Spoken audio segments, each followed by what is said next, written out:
Hi, so today I wanted to talk about something kind of niche that not a whole lot of people focus on, and that's frame-by-frame animation. A lot of people probably don't know that I used to mess around with animation when I was younger, so let's just kind of jump into this. Before we start, you should probably know a couple things. Frames per second is how many frames you are looking at each second. If that number is high, you're going to see something smooth. If it's low, you're going to see something choppy.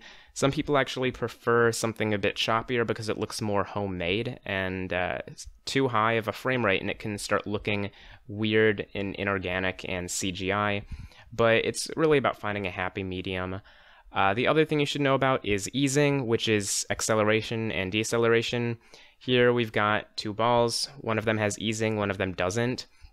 If you pause this, you can see that one of them is moving a different distance each frame, and the other is staying pretty much the same. Now, I could talk about graphics and aesthetics, things that look pretty, maybe film noir, comic book, watercolor. That's not really what I wanted to focus on, though. Today we're just going to be talking about movement.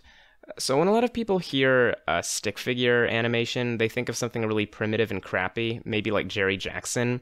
To be fair, Jerry Jackson is satire. It was made by David Firth, who happens to be a really talented animator. But I think what people underestimate is how much you can get in smoothness by sacrificing the visual quality of each individual frame. And that's one of the reasons that I happen to really enjoy stick figure animation. I think body proportions really illustrate this well. If you take a look at this clip from Shock, you'll see the animation is very, very smooth, but also that the stick figures have very short limbs. If you look at Shock 3, which was made a few years later after Turquoise was experimenting with more human-like proportions, it still looks pretty good, but if you slow it down, you'll notice that the animation looks quite a bit choppier. Whereas if you watch the first animation at a lower speed, it still looks really good. That's because if you have something with a constant amount of radial movement, something on the outside is going to be moving faster. So when you take a look at something with the same frame rate, but with different size limbs, you're going to see a different amount of movement. Now, frame rate isn't everything. I wanted to include this clip from Styx just to illustrate this, because this is only 15 frames per second. I do think proportions, again, factor into why this looks so good, though. But just to wrap this up, I want to talk about instances in which animators have not made compromises between graphics and animation. If you take a look at this clip from Shine Time, you'll see the quality of animation is pretty high. More than that, the graphics are absolutely gorgeous.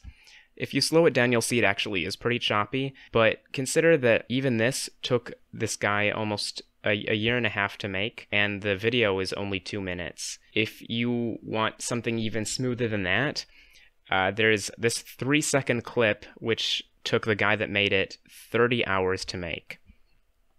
Now, I wanted to end this video by showing someone that kind of included the holy trinity of animation. This animation is long, it's smooth, and the graphics just look outstanding. I don't really have anything else to say about it. I think the animation speaks for itself. It's outstanding work. Now, one last thing I wanted to touch on was frame interpolation. If you really need to, you can get a computer to insert frames for you to make something look smoother. This has been done with animation. It's also been done with movies too. There's a really cool clip where you can see the opening sequence from The Matrix, but only the interpolated frames. Someone created a bunch of extra frames and then removed the originals. So none of the frames that you're looking at were actually in the film. There are a couple glitchy things that can happen when you do that, and I'm not really sure where I stand on using it for animation, since it does usually make the animation look better. But either way, I do just want to give credit to the people that have put in all of the work and done things the long way around. Anyway, if there's any takeaway from this, it's just pay attention to what you're watching. Try and figure out how much work went into it. I really think it's sad when someone puts this kind of effort into something and doesn't get recognized for the amount of effort that it took.